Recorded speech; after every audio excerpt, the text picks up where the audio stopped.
What's going on, guys? C-Blake here, and today I'm going to be teaching you how you can start a business with $10, with the only barrier being how hard it is you're willing to work and go after something. I've been doing videos on business for quite some time, and this is not a promoted video, this is not a paid video. I really think that those kind of videos really wash the information and get you guys to make a decision based on what benefits me as opposed to what benefits you. So that what we'll talk about in this video you can apply to your life and any direction you want to take it, because I really do and genuinely believe that hard work should be the only barrier to entry. So today we're going to talk about something that I'm doing right now.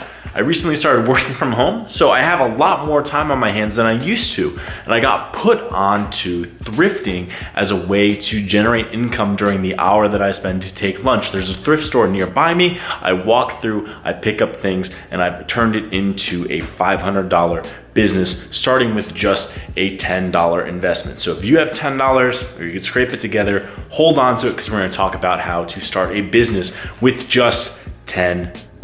So, give you a little bit of context. Going into my sophomore year of college, I not only had no money in my bank account, but I had owed my best friend money from that summer chasing a girl. It wasn't the right thing. And I realized I was not only hustling backwards, but I was hustling myself into something that was so unsustainable. So the real thing that you're going to learn from this too is incredible discipline. Everybody says they have things that they wish they could afford, they could stretch to afford. You might be watching this video saying, oh, I make $100K a year.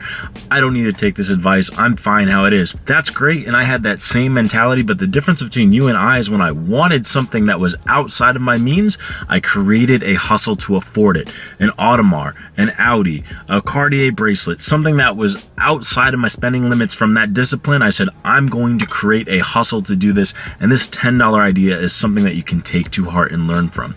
So sophomore year, no money. I was able to get a little bit of money from one of my brothers, and I paid him back, and I went and I bought my first pair of Jordans 4 years ago that I sold for a profit. I was able to do this, go back to the next mall. There was a Dick's Sporting Goods that happened to be getting bred Jordan 4s no one knew about. I was able to get 3 pairs, turn them around, and I just kept doubling down, and doubling down my money. While we're starting with $10, the important thing to remember here is it's okay to make yourself broke if you're spending that money towards something that you can put back down towards building your business. Now, when it comes to thrifting, the great thing with this is even if you make a mistake, right? As long as you keep the tags on, you can bring it back to the store for a second chance at credit. But the things I'm going to teach you in today's video when we take a look is just some basic things to look for while you're thrifting.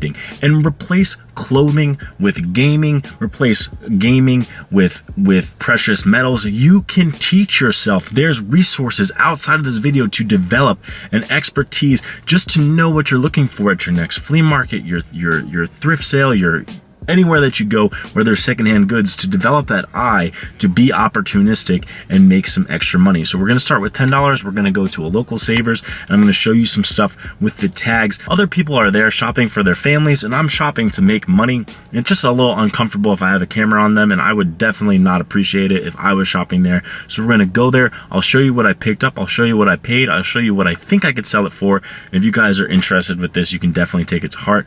Also, down below in the description, the places that I post this is just an Instagram. I'll make a Twitter as well. And if you guys have other questions, you can always hit me up on my Twitter or Instagram. I try to reply to them as best I can. And of course, the comment section down below, you guys can also hit me on. So let's see if we can't do anything with our $10 investment. All right, so we are back home. I want to show you what $10 got me at the thrift store. Keep in mind that I drove here on the way of doing an errand. My time inside of the store was only about 20 minutes just going through t-shirts. I take a scan through outerwear, but because the challenge was $10, we only went after tees because obviously some of the outerwear, $8 to $10. I want to get the most bang for my buck. So this is what I picked up. All right, so we have a Disney shirt, the Twilight Zone Tower of Terror, with a great graphic print on the front and back. A lot of people want to know whether or not something's old. A good way to check is always the tag. If it doesn't have a tag and it's just sublimated on the back here, chances are it's fairly recent. If it does have a tag and it happens to be made in the USA, which this one does, that's usually a good sign. Got this great graphic print shirt, $1.50 from 1995. I got a Nickelback shirt for $1.50 from probably 2008, not crazy old. We got a Whitechapel graphic shirt, well, not really deathcore, they're like new metal, for $2.50. And then a Made in the USA Planet Hollywood shirt for $1.99, which again, Made in the USA, at least late 90s, early 2000s. So we have 1, 2, 3, 4, 5 shirts.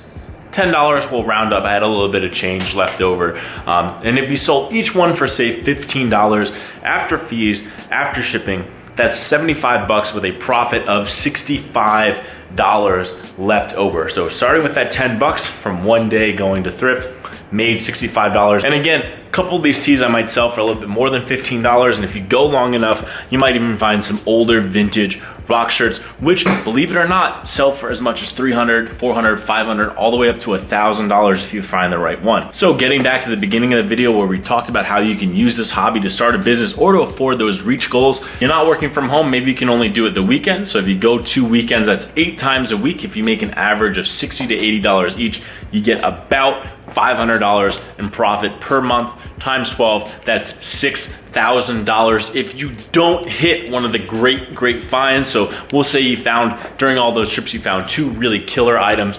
When you get up to $6,500, that's a Rolex, that's a Cartier bracelet, that's a down payment on a car. All for going to do something that you started with 10 bucks that you can immediately put back to the business. So free jewelry. This is a free jewelry video. It does not have to be thrifting. It doesn't have to be clothes. You can apply this mentality to anything that has a niche market where people overlook stuff. And I promise you, in thrifting today, I overlook stuff that I didn't know about that you might know the niche to sell to. So there's a ever constant supply of this kind of stuff. I really do hope this video helps you guys as you prepare to start your careers as budding entrepreneurs and learning the buy, sell, trade, haggle skills that are so important at any level. Again, if you guys want to talk to me more, you can comment down below in the description.